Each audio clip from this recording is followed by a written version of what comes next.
I want us today to look at um, our sixth topic, which is also the sixth lesson during this week 6. And this is really the theoretical underpinnings of knowledge management. We look at knowledge management models. There are very many models that are used in defining, in explaining the management processes of knowledge. For example, the assessing model,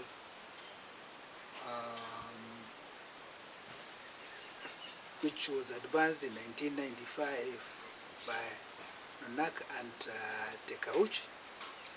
And this model has persisted in being applied in research, in studies, and in the management of knowledge. And in the introduction, I want to say the following: that knowledge management models use robust theoretical foundations for managing knowledge.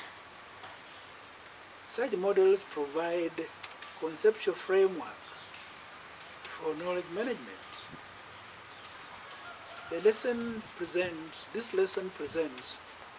the perspectives of the SESI model and its conceptual elements that form the infrastructure for knowledge management. The SESI model, SESI, S-E-C-I, capital letters.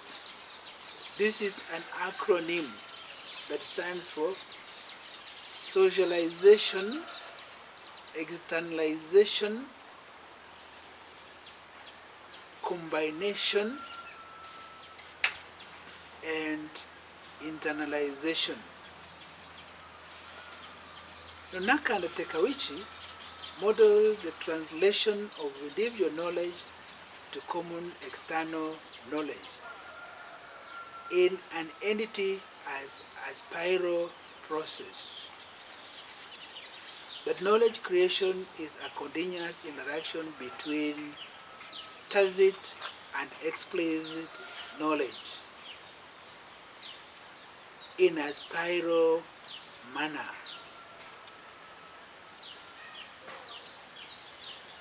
That knowledge is a continuous activity of flowing, sharing, and conversion by individuals, communities, and organizations. The SESI model sees tacit knowledge and the explicit knowledge as transferable into the opposite freely. This is what Nanak calls knowledge creation. Knowledge is created and expanded through social interaction between tacit and explicit knowledge.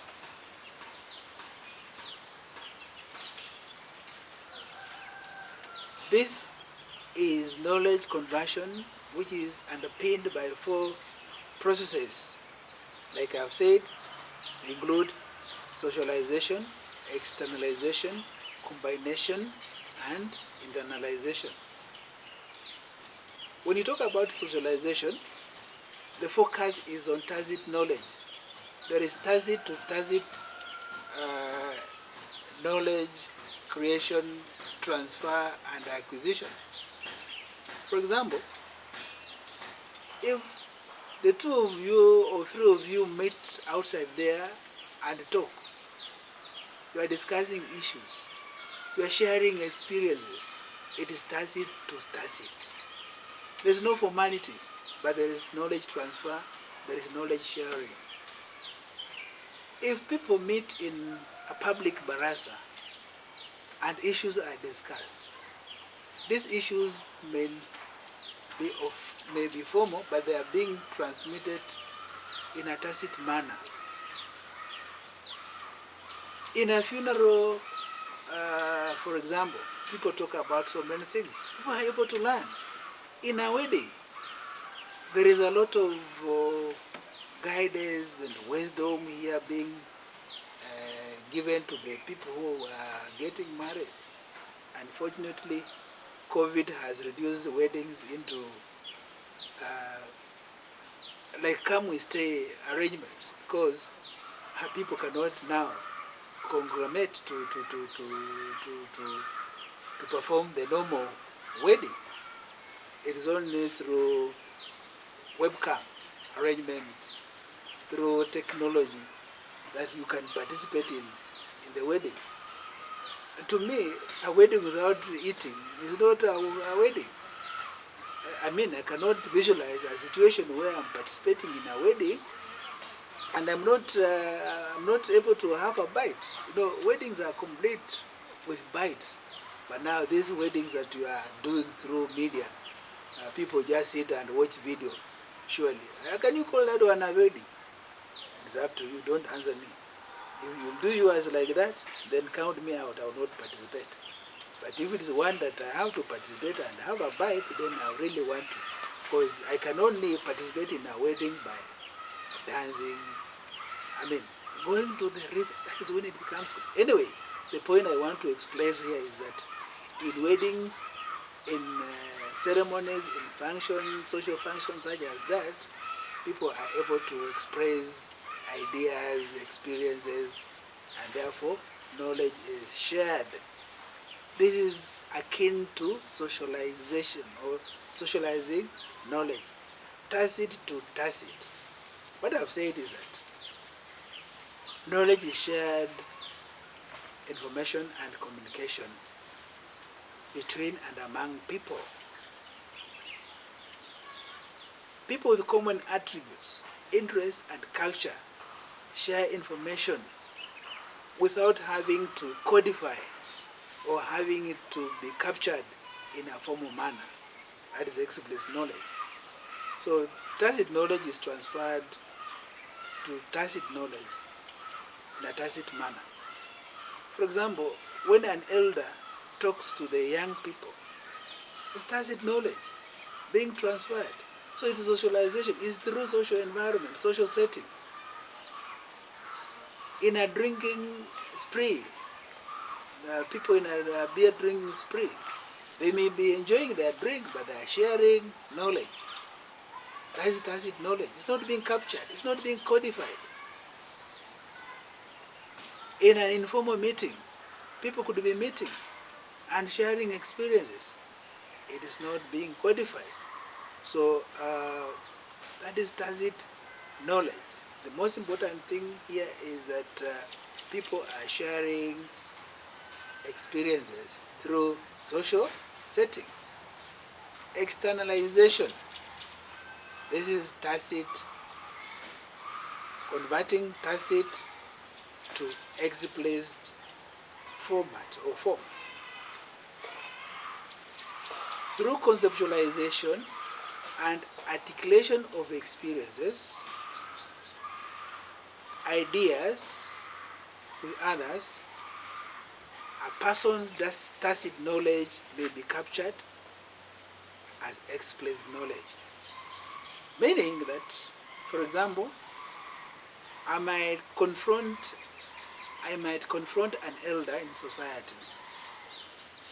He has a lot of experience by the number of years he has lived, by the wisdom he has.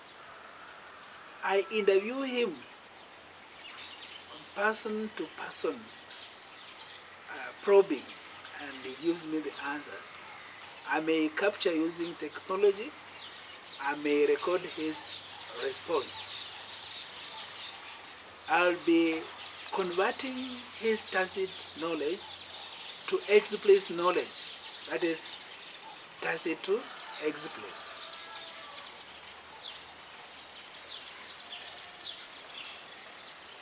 Storytelling sessions, riddles, music festivals, and what have you are good examples through which tacit knowledge is made explicit, because you listen to the story, you record it, you get the wisdom of the teachings out of it. It can be useful. Similarly, tacit to explicit knowledge is tenable through applications such as news groups,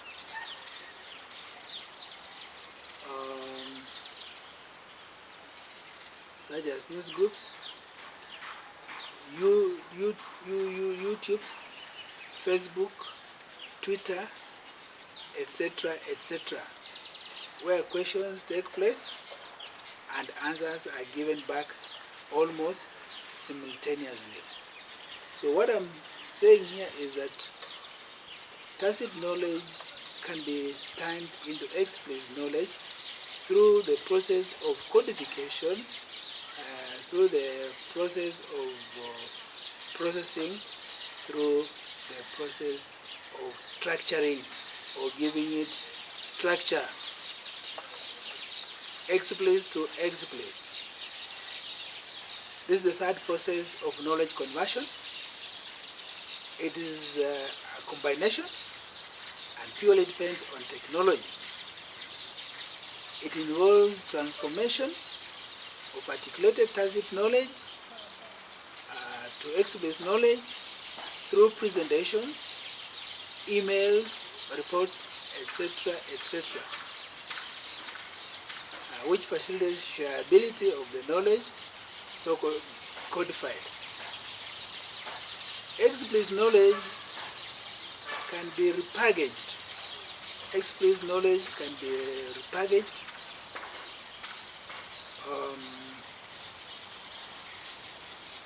into videos, for example, such as the case for YouTube. For example, what I'm presenting here is explicit knowledge. It may have originally been in document or hard paper, hard copy format, but I repackaged it into a soft copy, and the same is now being repackaged into a video for you to view. This is explicit to explicit. You are only changing the format. You are only changing the format, and the knowledge remains explicit. So you have to have that understanding. We also have a combination, explicit to explicit.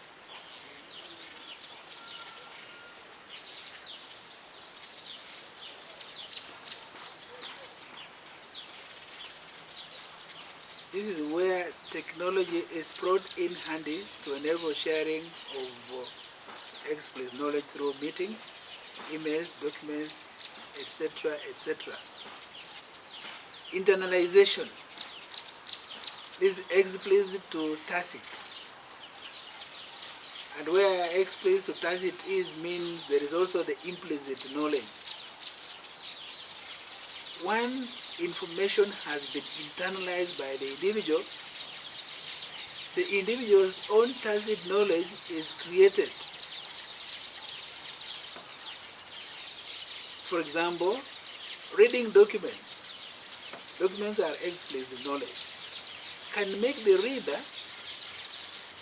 re-experience what others have previously experienced. And by combining what they have read with what they know, the reader has the opportunity to create new knowledge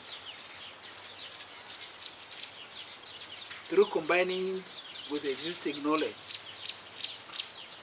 It is noteworthy that technology is playing a critical role in all these processes. The SESI model is as represented in the table, in the figure, which appears in your notes, where we have tacit to tacit, we have tacit to explicit, explicit to explicit, then we have combination, where X place to X place is done.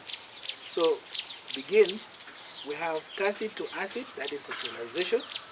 We have tacit to X place, that is externalization. We have X place to X place, that is combination. And then X place to tacit, that is internalization. And where internalization is, there is the aspect of tacit, which is also equivalent to implicit knowledge. Our lesson ends here. See you in the next program. Thank you for being part of this.